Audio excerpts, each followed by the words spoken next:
Imagine your phone vibrating so hard it literally rattles off your nightstand and starts vibrating across the hardwood floor like a caffeinated Roomba on a mission. Imagine checking your lock screen and seeing 500 notifications in less than an hour. Now imagine that every single one of those pings is from that one employee you've been trying to bully into submission. Bro, I am telling you right now, this is the story of the most glorious, most systematic, most absolutely legendary example of malicious. We are talking about a total notifications meltdown that didn't just annoy a manager. It literally broke his hardware. So let's set the scene. Our hero today is a software developer, a real high performer who knows his way around a terminal and has zero tolerance for nonsense. He's the guy who gets his work done in half the time it takes everyone else, which, in a normal world, would get you a promotion. But in the corporate world? Oh no, that just gets you a target on your back from the Sultan of Surveillance. Enter the villain of our story, a middle manager we'll call Dave. Now, Dave was the human embodiment of a clip-on tie. He was one of those guys who didn't actually know how to code, didn't understand the technical workflow, and basically spent his entire day looking for reasons to justify his own salary. He was insecure, power-tripping, and absolutely obsessed with visibility. If you weren't chained to your desk, you were stealing from the company. The friction started small. Dave would do these drive-bys where he'd walk past our guy's desk, and if he was looking at a blank screen or, God forbid, talking to a coworker about a project, Dave would leave a snarky comment about staying focused. It didn't matter that the projects were being finished ahead of schedule. Dave wanted control. He wanted to feel the weight of his own authority. Then came the meeting, the infamous team meeting. Dave calls everyone into the conference room, looking like he's about to announce the company is going bankrupt, but instead, he launches into this unhinged rant about the culture of disappearance. He tells the whole team, in the most condescending voice possible, that he says it's unprofessional, it's disrespectful, and it makes it impossible for him to manage. He basically says that if your butt isn't in that chair, he needs to know exactly why, when, and for how long. Now, any normal person would just roll their eyes and maybe send a, "Hey, grabbing water" message once in a while. But our guy? He saw an opportunity. He saw a challenge. He decided that if Dave wanted to know where he was, Dave was going to get exactly what he asked for. Phase 1 was the manual phase. Our guy started messaging Dave on Microsoft Teams for every single movement. And I mean everything. Stepping away for restroom.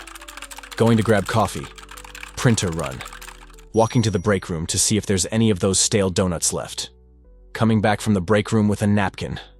He didn't wait for a response. He just fired them off. One day, he sent 9 different messages just for basic bodily functions and office errands. On Friday, Dave finally snaps and replies, "You don't need to tell me every time you move."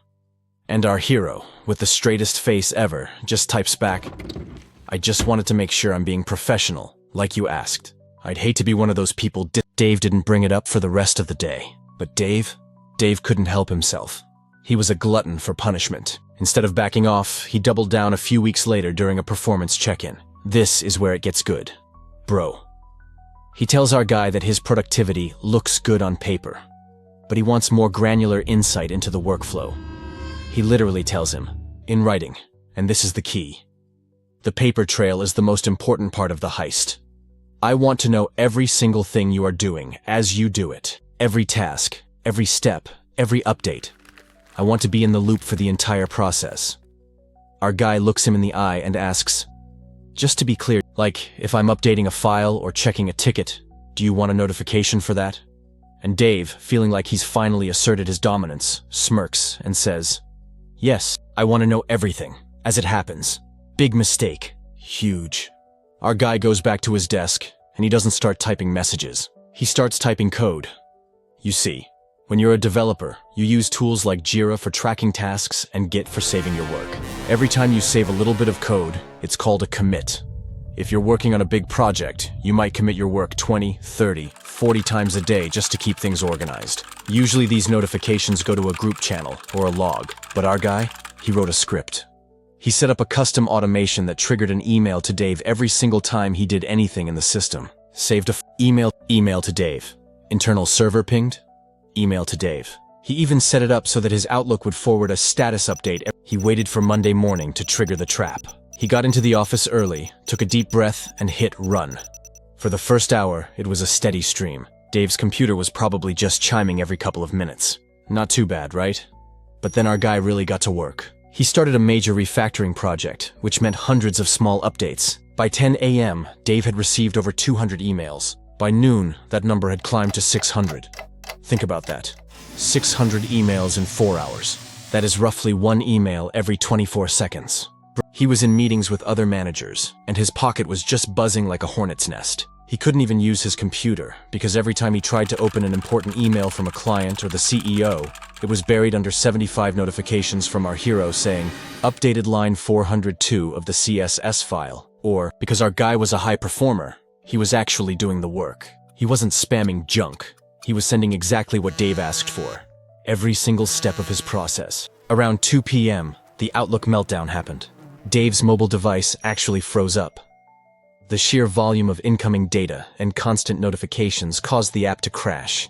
And then the phone's battery started draining like a bath. Dave's desktop Outlook wasn't doing much better. It was lagging, freezing, and eventually, the IT department actually got a system alert because one single inbox, Dave's, was being flooded with so much data, it was triggering the company's anti-spam filters. Our guy just sat there, typing away, looking like the most productive employee in the history of the world. He was the picture of professionalism. Finally, Dave loses it. He doesn't send an email.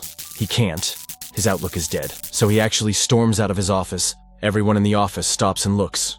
The tension is so thick you could cut it with a dull pair of office scissors. Dave, yeah, I've got 1,500 emails from you.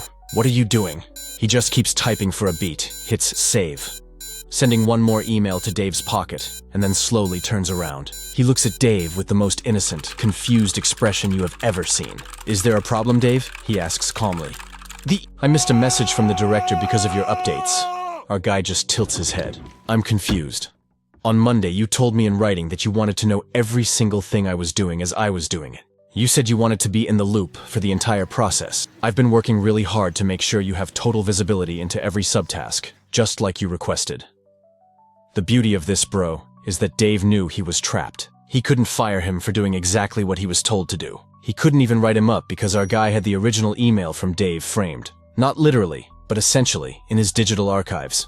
If Dave went to HR, our guy would just show them the directive. Dave asked for constant updates, I gave them to him. Is it my fault Dave can't handle the speed of my productivity? Dave stood there for a long, awkward minute. The entire office was watching. Dave realized that if he kept this up, he was going to look like a total incompetent to the higher-ups. He'd basically admitted that his own management style had broken the email server. He took a deep breath, looked at the floor, and mumbled, "Fine. You don't need to do that anymore. Just send me a weekly report." Our guy, I wouldn't want to be unprofessional. Dave just growled, "Send me an email confirming that we're moving to weekly reports only. Right now." Our guy smiled. "You got it, Dave."